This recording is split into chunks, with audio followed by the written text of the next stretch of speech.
Good morning, everyone, and for those of you who are with us, we are sitting in the 3.5 million hectare Greater Limpopo Transfrontier Park, 2.2 million hectares of which is the Kruger National Park, 60,000 hectares of which is the Sabi Sands, and a small portion of that is where we're going to be exploring this morning at Djuma. We are WIldEarth TV. And behind the camera we have Brian, who is trussed up like a Michelin man. We also have Scott, who's relearning how to use the camera, because Brian has decided selfishly that he needs a holiday after 3 months without a break. Then on the other vehicle we have the inimitable Brent and Andrew, who is also looking like Freddie Mercury for some reason this morning. And in the control room we have Eugene and Nikki, and out here we have the wonders of the African wilderness, and that's what we're going to try and showcase to you today. Brent is following up on some lion calls that we heard early this morning, and they're quite far north of the reserve we're on, so we might be lucky with them. We're going to head off to the east of the reserve, to one of the water holes, simply because we're hoping to pick up some tracks perhaps of a female leopard or a male leopard. We did have tracks or alarm calls last night from some impala, so we're hoping there's some leopard in the area, but you never know what will happen. Maybe not a lot, and maybe all sorts of things.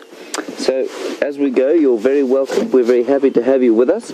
Google apparently said the temperature today was 61 degrees Fahrenheit or 16 degrees centigrade. This is a flagrant untruth. It is in fact about minus 350 degrees Fahrenheit. We are on our way. Let's see what we can find.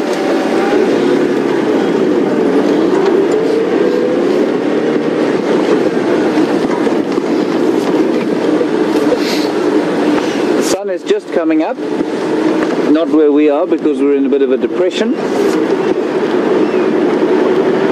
and the dawn chorus is in full cry. We've got some grey hornbills calling north of us. We had a whole lot of guinea fowl yelling to the south, and they were being harassed by an African hawk eagle.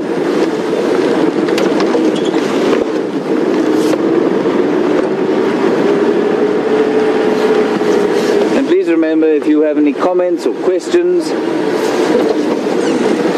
use the Twitter handle #SafariLive or the email questions@wildearth.tv.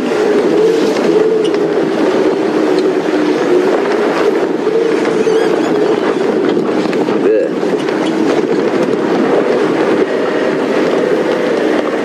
Did you see that, Brian? Something came out of the tree there. Not out of the tree. It's a duiker. It's gone, I'm afraid. Duikers don't in fact climb trees. They must have come off the termite mound on which the tree was growing.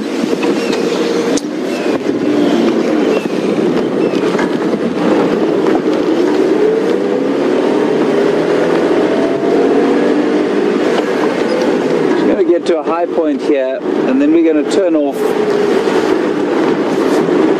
and listen to a bit of the dawn chorus, and you can have a look at the sun coming up. It's a quintessential African theme.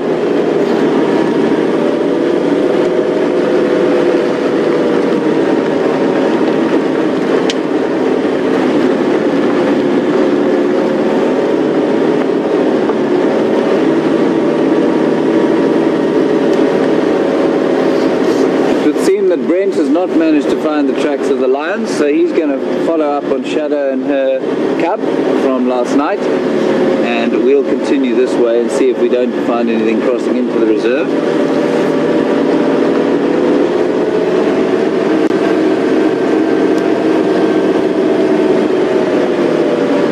Now I feel the air starting to warm up to around 61 degrees, and that's because of what we call katabatic flow, which is the flow of air up and down slopes depending on the heat. I can just see the sun peeping up over there. Rather glorious sight. Gently get us to a spot. Say when, Brian?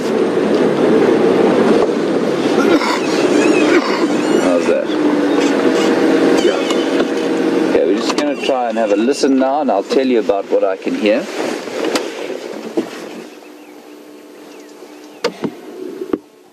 Got a little firefinch calling off to the left.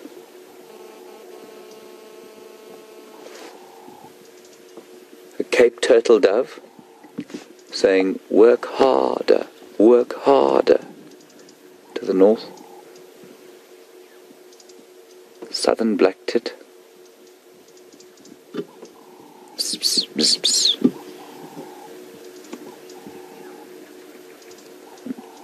Beautiful black-headed oriole in the distance.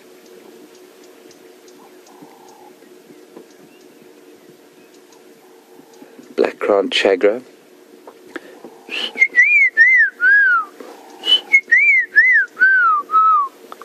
That was me, not the chagra.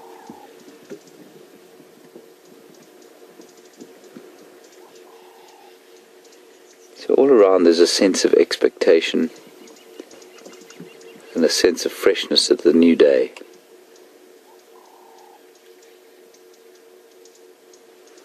And like I've said to you before, one of the joys of being out here is the smell of the bush, which unfortunately we can't transfer to you just yet with the limitations of our technology. But there's a very fresh earthy smell and a really nice feeling of the warm air coming off the sun already. Ryan, can you try and get that bird over there? Yeah. On the tree, just in front of us. I don't know how long it'll stay there. What is that? Tiny little thing.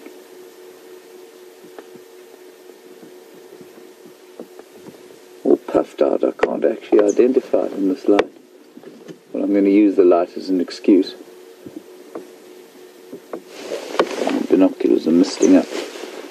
He's a tiny little thing and he's puffed out because it's freezing cold, so he's trapping as much air as he can underneath his... There he's gone. Underneath his feathers. Alright, so we'll carry on.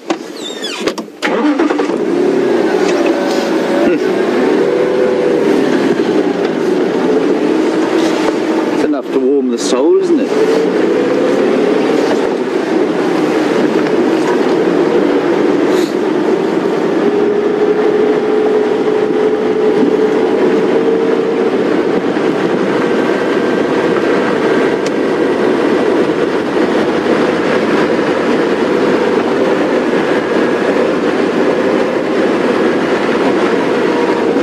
As we head down into the dip, the temperature is going to drop, and you'll see the camera start to shake as Brian starts to shake with cold, what we call shivering thermogenesis.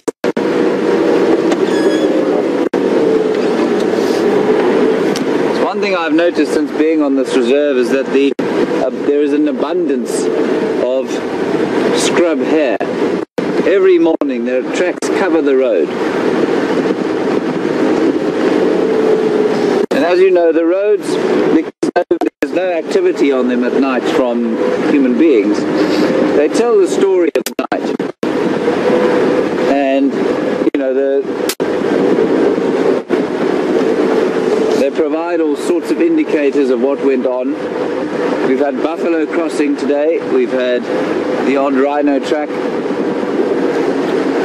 We've had scrub hares, all of which have made their way around in the night time because for them they feel less threatened then.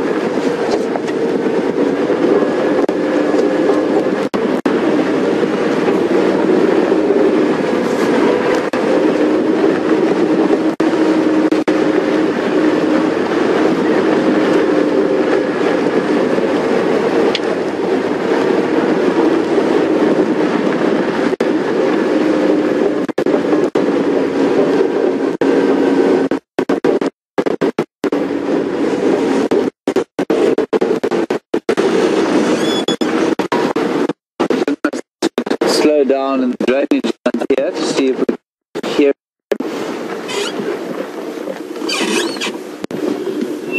Drainage lines